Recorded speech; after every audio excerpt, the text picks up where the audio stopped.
Let's talk about the 2009 Chevrolet Corvette ZR1 as it appears in the Crew 2. It was, and some would say is, the ultimate Corvette. It is based on the 6th generation of the Corvette. My biggest issue with it in the game is why does it sound like I'm driving a lawnmower. The real-life version of the car has an exhaust sound management system where it quiets the exhaust when the car is not driven aggressively, but I still don't think it should ever sound like a lawnmower. Well, let's look at the statistics in the game. It starts off at 208 performance level, which translates into 340 km an hour top speed and 638 brake horsepower. In the game, it could be upgraded to 280 performance level, at which we get 365 km an hour top speed, 770 brake horsepower.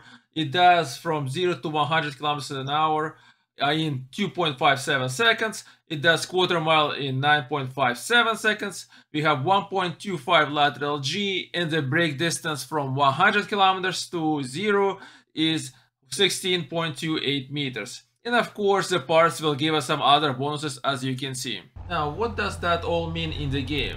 Well, let's go to Dominion Forceback number 7 race to show you how this translates into the performance of the car. The race has plenty of turns, and it is a good way to show off the speed and the grip that the car provides.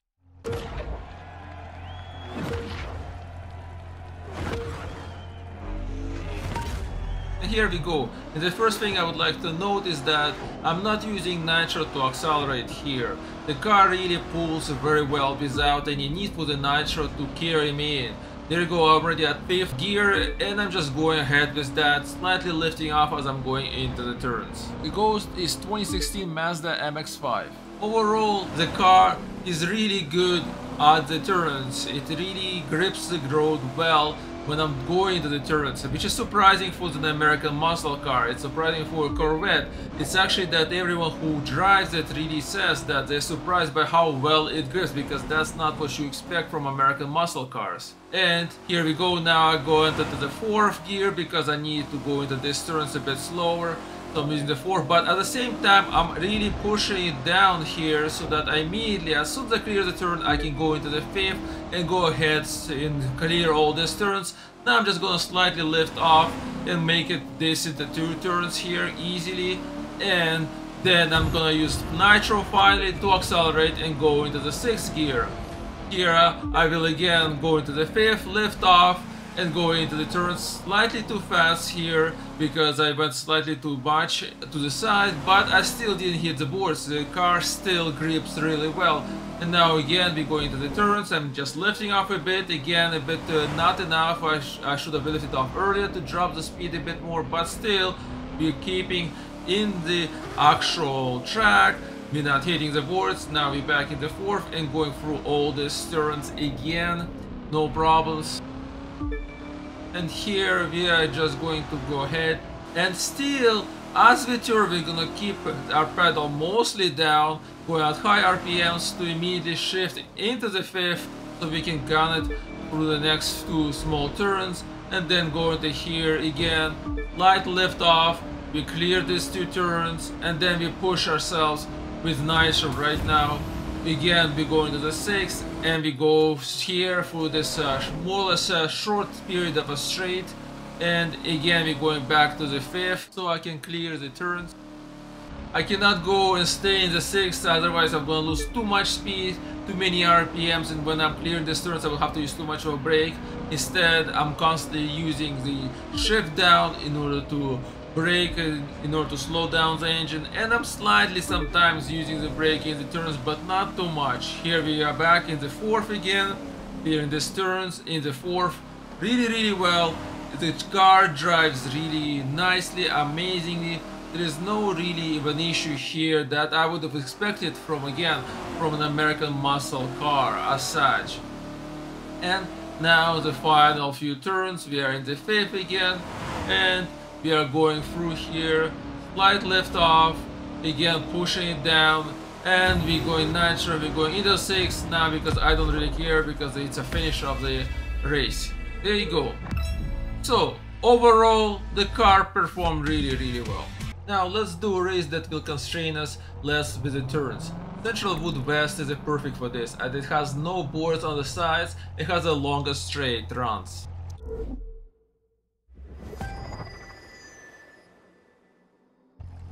Three, two, one.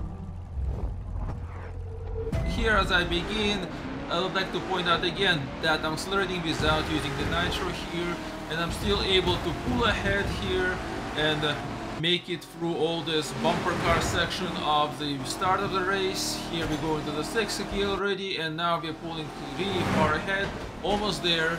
Now we're coming up to the turn. I'm gonna drop to the 5th. Few of them are gonna pass me here into the opponents because they're kind of pushing it through. Maybe they have a better grip. And again, we're in the 6th, and now back to the 5th to make it into the turn. And here, as we're gonna make through the last few turns here, as you can see, there's less of constraint because there's no boards as such. I do go off the road a bit sometimes here because my steering is not exactly perfect. It's still a Corvette. Yes, it does grip much better, but it's still a Corvette. Now we're going to ahead and drop down to 5th, and here we're gonna make it last these 2 turns. And again, we're gonna pass another opponent and go into the 4th gear. And we need to stay in the 4th gear in order to make it through the last few turns here that are very sharp. And at the same time, we're gonna use this as a fact to pass our last opponent because they also gonna be dropping down eventually and won't be able to keep up with the speed. Now, it looks like the opponent is getting away, but we're actually going to be pretty close here. Again, I went slightly off-road. I got slightly past because I went off-road, but I will make that up with the speed of the car because it's powerful enough to just pull ahead when it's going straight.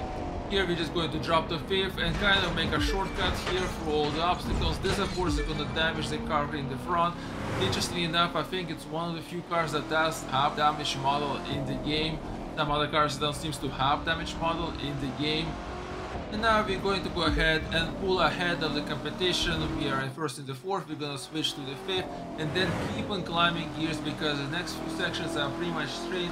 I don't need to do much when it comes to turns.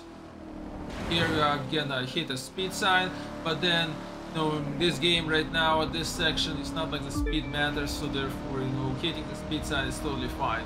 So we keep on pulling forward. As you can see, I'm in the 6th. Now I'm gonna drop to the 5th here to the 4th to make sure I make it into this turn, and then I pull up again and go forward and now onto the 5th and pushing through forward again. I'm going to go ahead and try to reach the 6th. I'm getting past here because I did go slightly slower here, trying to make it on all those turns. I should have gotten into the 6th gear earlier. Now we have to go through all these turns, so we will be doing some braking here, dropping down the gears into the 4th, and we're coming up to the final straight where we're just gonna go ahead and push it forward using nitro and just climbing gears as fast as we can.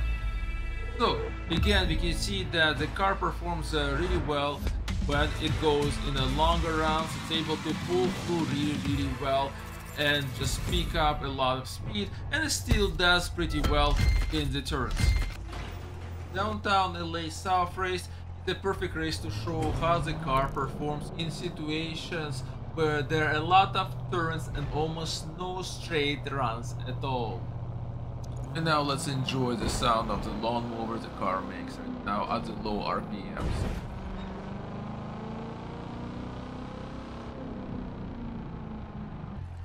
Three, two, one.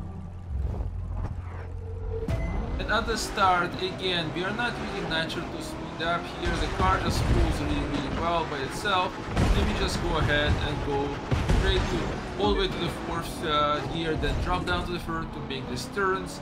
Then we go ahead and stay in the 3rd to make next 2 turns, and then speed up to the 4th gear here.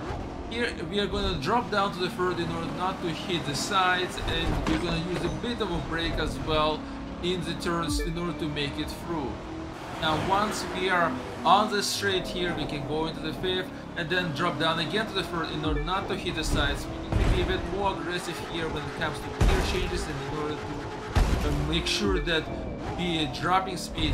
So I'm also using the brake more aggressively in order to make it all into these turns. Otherwise I will be hitting the sides and I will be losing too much speed.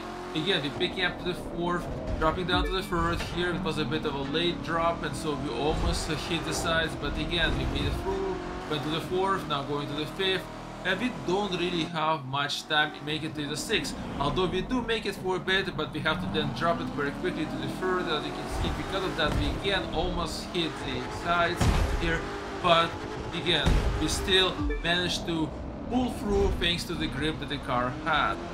And again, few more turns here, back to the 4th gear here now, and we're pulling through here, back to the 3rd. Now that's much better here, we're not very close to the sides, we're pushing through 4th, now on the 5th, and we're not gonna try going to the 6th because last time going into the 6th almost took us hitting to the sides, but we're gonna drop to the 3rd here on the 3rd, and then now we're gonna press it forward and go from the 5th into the 6th gear here, because it doesn't really matter, this is the finish of the race.